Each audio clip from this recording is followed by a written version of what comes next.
शाळेची घंटा वाजली आणि वर्ग सुटला. त्या चिमुकलीची पावलं नेहमीप्रमाणे तिच्या घराच्या दिशेने निघाली होती. चेहऱ्यावर निरागस हसू होतं आणि डोळ्यात छोट्या छोट्या स्वप्नांची चमक. पण काही क्षणातच सगळं बदललं. अहिल्यानगर जिल्ह्यातल्या संगमनेर तालुक्यातल्या वडगाव पान परिसरात एक अज्ञात नराधम अचानक तिच्या समोर आला आणि काही काळाच्या आतच त्याने तिच्यावर ऍसिड फेकलं आणि एका क्षणातच तिचं संपूर्ण आयुष्य जळून गेलं. तिच्या चेहऱ्यावरच नाही तर तिच्या निरागस बालपणावरच खोल जखमा उमटल्या. त्या शांत रस्त्यावर तिचा आक्रोश घुमू लागला.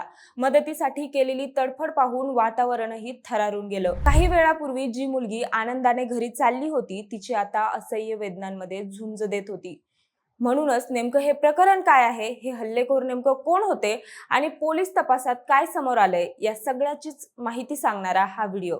नमस्कार, मी अपूर्वा आणि तुम्ही पाहताय विषयच भारी. मंडळी, संगमनेर तालुक्यातलं वडगाव पान हे छोटंसं गाव, शांत गाव, जिथं सगळं काही नेहमीप्रमाणे सुरळीत सुरू होतं.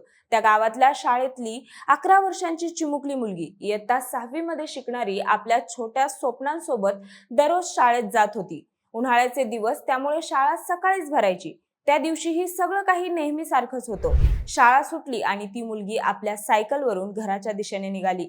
घरापासून तब्बल 2 किलोमीटर अंतर, पण तरीही रोजचा तोच रस्ता, तीच सवय, म्हणून ती निर्धास्त होती. पण त्या दिवशी गावच्या रस्त्याने जात असताना अचानक एक अज्ञात युवक तिच्या समोर आला आणि काही समजायच्या आतच त्याने थेट तिच्या चेहऱ्यावर ऍसिड फेकलं. एका क्षणात सगळं बदललं. तिचं आयुष्य, तिचं बालपण, सगळं काही जळून गेलं. ती वेदनेने विव्हळू लागली, जोरजोरात आरडाओरडा करू लागली. तिचा तो आक्रोश ऐकून गावकरी धावत आले, पण तोपर्यंत तो नराधम पळून गेला होता. ऍसिडमुळे मुलीचा चेहरा आणि शरीर गंभीररित्या भाजलं होतं. तिला तातडीनं लोणी इथल्या प्रवरा रुग्णालयात दाखल करण्यात आलं. सध्या तिची प्रकृती स्थिर असल्याचं सांगितलं जातंय, पण तिच्या आयुष्यावर कोरलेली ही जखम कधीच भरून निघणार नाही. घटनेचं गांभीर्य ओळखून पोलिसांनी तात्काळ घटनास्थळी धाव घेतली. परिसरात नाकेबंदी करण्यात आली. शिवाय सीसीटीव्ही फुटेज तपासले जात आहेत आणि आरोपीचा शोध युद्ध पातळीवर सुरू आहे. पण या सगळ्यात सर्वात जास्त मन हेलावून टाकणारी गोष्ट म्हणजे त्या मुलीची परिस्थिती. वडील हयात नाहीत, आई मोलमजुरी करून घर चालवते आणि मुलगी आई, भाऊ, आजी आजोबांसोबत राहत होती. इतक्या कठीण परिस्थितीतही ती शिक्षण घेत होती, स्वप्न पाहत होती आणि आज त्या स्वप्नांवर कुणीतरी निर्दयीपणे ऍसिड ओतलं. दरम्यान तिच्या आईची प्रतिक्रिया समोर आली. ती म्हणते, माझी मुलगी रोज सकाळी 7 वाजता शाळेत जायची आणि परत घरी यायची. हा हल्ला कोणी केला माहित नाही, पण ज्याने केला आहे त्याला शिक्षा झालीच पाहिजे. त्याला सोडायचं नाही. मंडळी, हा फक्त गुन्हा नाही, ही माणुसकीला काळीमा फासणारी क्रूरता आहे. दरम्यान या घटनेचं गांभीर्य लक्षात घेता राज्याच्या राजकारणातही खळबळ उडालीये. विधानसभा अधिवेशनात आमदार नाना पटोले यांनी हा मुद्दा उपस्थित करत राज्यातला कायदा आणि सुव्यवस्थेवर प्रश्नचिन्ह उभे केले. भर दिवसात चिमुकल्या मुलीवर ऍसिड हल्ला होतो, ही अत्यंत निंदनीय बाब आहे, अशा शब्दांत त्यांनी सरकारवर टीका केली. महिला आणि बाल विकास मंत्री अदिती तटकरे यांनी देखील या घटनेवर तातडीनं प्रतिक्रिया देत पीडित मुलीला आर्थिक मदत देण्याचं आश्वासन दिलंय. तसंच आरोपीला कोणत्याही परिस्थितीत सोडलं जाणार नाही, अशी ग्वाही सुद्धा त्यांनी दिली. यासोबतच अहिल्यानगर जिल्ह्याचे पालकमंत्री राधाकृष्ण विखे पाटील यांनी या प्रकरणाची सखोल माहिती घेतली असून पोलिसांना तपासासाठी कडक सूचना दिल्या आहेत.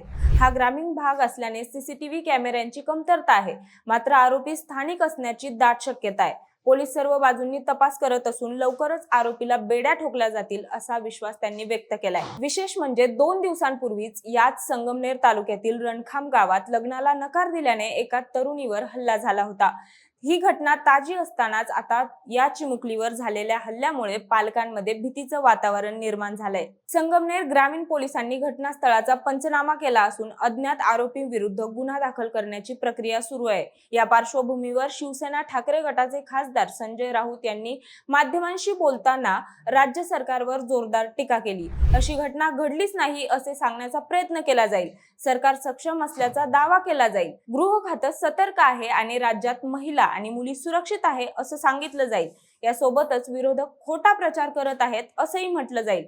इतकंच नाही तर ज्या मुलीवर ऍसिड हल्ला झाला ती मुलगी नसून निर्जीव बाहुली आहे, अशी उत्तरेही विधानसभेत ऐकायला मिळू शकतात. अशी खोचक आणि जळजळीत टीका संजय राऊत यांनी केली. तसंच सत्ताधारी पक्षातील महिला नेत्यांना अशा घटना कधीच दिसत नाहीत. एका अल्पवयीन मुलीवर ऍसिड फेकलं जातं आणि अशा घटना वारंवार घडत असतील तर गृहमंत्री म्हणून देवेंद्र फडणवीस अपयशी ठरतात. त्यांनी गृह खात्याचा त्याग केला पाहिजे अशी मागणीही त्यांनी केली. राज्यातील कायदा सुव्यवस्था पूर्णपणे ढासळलीये. देवेंद्र फडणवीस त्यांचा बराच वेळ दिल्लीत जातो, त्यामुळे राज्यातील परिस्थितीकडे लक्ष देण्यासाठी त्यांच्याकडे वेळच उरत नाही असा टोलाही त्यांनी लगावला. मंडळी, एका निष्पाप चिमुकलीवर झालेला हा अमानुष हल्ला फक्त एका कुटुंबाचं नाही तर संपूर्ण समाजाचं मन सुन्न करून टाकणार आहे.